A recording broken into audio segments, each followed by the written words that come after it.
Hi ಸ್ನೇಹಿತರೆ, ಎಲ್ಲರಿಗೂ ನಮಸ್ಕಾರ. ಸರ್ಕಾರದಿಂದ ಒಂದು ಹೊಸ ಮಾಹಿತಿ ಬರ್ತಾ ಇದೆ. ಗೃಹಲಕ್ಷ್ಮಿ ಯೋಜನೆಯ ಎಲ್ಲ ಫಲಾನುಭವಿಗಳು ನೀವು ಮತ್ತೊಮ್ಮೆ ಗೃಹಲಕ್ಷ್ಮಿ ಯೋಜನೆಯ 5ನೇ ಕಂತಿನ ಹಣ ಪಡ್ಕೋಬೇಕು ಅಂದರೆ ಮತ್ತೆ ನೀವು ಅರ್ಜಿನ ಸಲ್ಲಿಸಬೇಕಾಗುತ್ತೆ.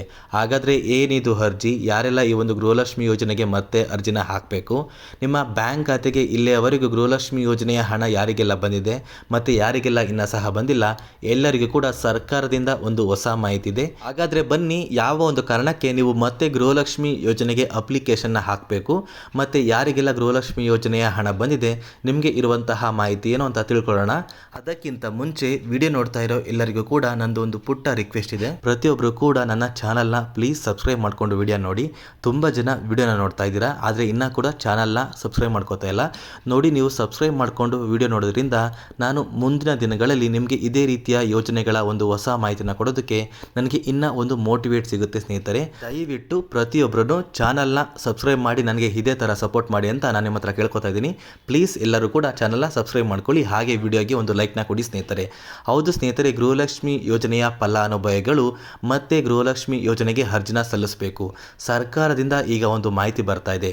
ನಿಮ್ಮ ಬ್ಯಾಂಕ್ ಖಾತೆಗೆ ಗೃಹಲಕ್ಷ್ಮಿ ಯೋಜನೆಯ 5ನೇ ಕಂತಿನ ಹಣ ಬರಬೇಕು ಅಂದರೆ ಸರ್ಕಾರ ಇವಾಗ ಮತ್ತೆ ಗೃಹಲಕ್ಷ್ಮಿ ಯೋಜನೆಗೆ ಒಂದು ಅಪ್ಲಿಕೇಶನ್ನ ಸ್ಟಾರ್ಟ್ ಮಾಡಿದೆ. ಹಾಗಾದರೆ ನೀವು ಯಾರೆಲ್ಲ ಅಪ್ಲಿಕೇಶನ್ನ ಹಾಕಬೇಕು ಅಂದರೆ ನೋಡಿ, ಪ್ರತಿಯೊಬ್ಬರು ಕೂಡ ಈ ಒಂದು ಗೃಹಲಕ್ಷ್ಮಿ ಯೋಜನೆಗೆ ಮತ್ತೆ ಅಪ್ಲಿಕೇಶನ್ ಹಾಕುವಂತಹ ಅಗತ್ಯ ಇಲ್ಲ. ಈಗಾಗಲೇ ನಿಮ್ಮ ಬ್ಯಾಂಕ್ ಖಾತೆಗೆ ಯಾರಿಗೆಲ್ಲ ಗೃಹಲಕ್ಷ್ಮಿ ಯೋಜನೆಯ ಹಣ ಬಂದಿದೆ ಅಂತ ಹೇಳ್ತಾ ಇದ್ರಲ್ಲ, ನೀವು ಕೂಡ ಗೃಹಲಕ್ಷ್ಮಿ ಯೋಜನೆಗೆ ಅಪ್ಲಿಕೇಶನ್ ಹಾಕಬೇಕಂತ ನೀವು ಕೇಳ್ಬೋದು. ನೋಡಿ, ಸರ್ಕಾರದಿಂದ ಬಂದಿರುವಂತಹ ಮಾಹಿತಿಯ ಪ್ರಕಾರ ಯಾರೆಲ್ಲ ನಿಮ್ಮ ದಾಖಲಾತಿಗಳನ್ನೆಲ್ಲ ಅಪ್ಡೇಟ್ ಮಾಡಿಸಿದ್ರು ಕೂಡ ನೀವು ಗೃಹಲಕ್ಷ್ಮಿ ಯೋಜನೆಗೆ ಇನ್ನೂ ಅಪ್ಲಿಕೇಶನ್ ಹಾಕಿಲ್ಲ.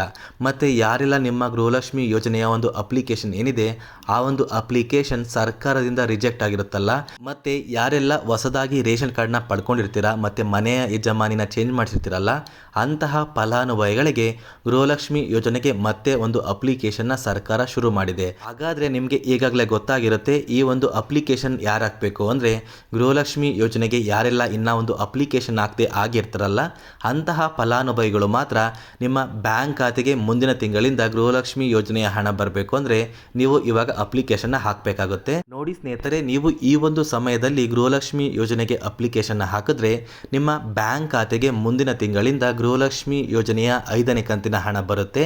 ನಿಮ್ಮ ಬ್ಯಾಂಕ್ ಖಾತೆಗೆ ಯಾವುದೇ ರೀತಿಯ ಗೃಹಲಕ್ಷ್ಮಿ ಯೋಜನೆಯ 1ನೇ ಕಂತಿನ ಹಣದಿಂದ ಹಿಡಿದು 4ನೇ ಕಂತಿನ ಹಣ ಬರೋದಿಲ್ಲ. ಬದಲಿಗೆ ನಿಮ್ಮ ಬ್ಯಾಂಕ್ ಖಾತೆಗೆ 5ನೇ ಕಂತಿನ ಹಣ ನಿಮಗೆ ಸ್ಟಾರ್ಟ್ ಆಗುತ್ತೆ ಸ್ನೇಹಿತರೆ. ಮತ್ತೆ ಸ್ನೇಹಿತರೆ, ಗೃಹಲಕ್ಷ್ಮಿ ಯೋಜನೆಯ 4ನೇ ಕಂತಿನ ಹಣ ಸಾಕಷ್ಟು ಫಲಾನುಭವಿಗಳ ಬ್ಯಾಂಕ್ ಖಾತೆಗೆ ಬಂದಿದೆ. ಇನ್ನು ಕೂಡ ಸಾಕಷ್ಟು ಫಲಾನುಭವಿಗಳ ಬ್ಯಾಂಕ್ ಖಾತೆಗೆ ಆದಷ್ಟು ಬೇಗ ಗೃಹಲಕ್ಷ್ಮಿ ಯೋಜನೆಯ ಹಣ ಬಂದೇ ಬರುತ್ತೆ. ಇವಾಗ ಸರ್ಕಾರ ಏನೊಂದು ಗೃಹಲಕ್ಷ್ಮಿ ಯೋಜನೆಯ ಹಣನ ಬಿಡುಗಡೆ ಮಾಡಿದೆ, ಆ ಒಂದು ಹಣ ನವೆಂಬರ್ ತಿಂಗಳ ಹಣ ಆಗಿರುತ್ತೆ. ಡಿಸೆಂಬರ್ ತಿಂಗಳ 5ನೇ ಕಂತಿನ ಹಣನ ಆದಷ್ಟು ಬೇಗ ಸರ್ಕಾರ ಬಿಡುಗಡೆ ಮಾಡುತ್ತೆ ಸ್ನೇಹಿತರೆ. ಮತ್ತು ಯಾರಿಗೆಲ್ಲ ಗೃಹಲಕ್ಷ್ಮಿ ಯೋಜನೆಯ ಹಣ ಪೆಂಡಿಂಗ್ ಇದೆ ಅಂತಹ ಫಲಾನುಭವಿಗಳ ಬ್ಯಾಂಕ್ ಖಾತೆಗೆ ಆದಷ್ಟು ಬೇಗ ಪ್ರತಿಯೊಂದು ತಿಂಗಳ ಹಣ ನಿಮ್ಮ ಬ್ಯಾಂಕ್ ಖಾತೆಗೆ ಬಂದೇ ಬರುತ್ತೆ ಸ್ನೇಹಿತರೆ. ಈಗಾಗಲೇ ಕೆಲವೊಂದು ಫಲಾನುಭವಿಗಳ ಬ್ಯಾಂಕ್ ಖಾತೆಗೆ ಒಟ್ಟಿಗೆ 6,000 ಹಣ ಬಂದಿದೆ, ಮತ್ತು ಒಟ್ಟಿಗೆ 8,000 ಹಣ ಕೂಡ ಬಂದಿದೆ, ಮತ್ತು ಒಟ್ಟಿಗೆ 4,000 ಹಣ ಕೂಡ ಬಂದಿದೆ. ನಿಮ್ಮ ಬ್ಯಾಂಕ್ ಖಾತೆಗೂ ಕೂಡ ಗೃಹಲಕ್ಷ್ಮಿ ಯೋಜನೆಯ ಪೆಂಡಿಂಗ್ ಇರುವಂತಹ ಹಣ ಆದಷ್ಟು ಬೇಗ ಬರುತ್ತೆ ಅಂತ ಹೇಳ್ತಾ ಈ ಒಂದು ವಿಡಿಯೋನ ಇಲ್ಲಿಗೆ ಎಂಡ್ ಮಾಡ್ತಾ ಇದ್ದೀನಿ. ನೋಡಿ ಸ್ನೇಹಿತರೆ, ನಾನು ನಿಮಗೆ ಈ ಒಂದು ವಿಡಿಯೋದಲ್ಲಿ ಕೊಟ್ಟಿರುವಂಥ ಮಾಹಿತಿ ನಿಮಗೇನಾದ್ರೂ ಇಷ್ಟ ಆಗಿದ್ರೆ ದಯವಿಟ್ಟು ಪ್ರತಿಯೊಬ್ಬರೂ ಚಾನಲ್ನ ಸಬ್ಸ್ಕ್ರೈಬ್ ಮಾಡ್ಕೊಳ್ಳಿ ಮತ್ತು ವಿಡಿಯೋನ ಲೈಕ್ ಮಾಡಿ.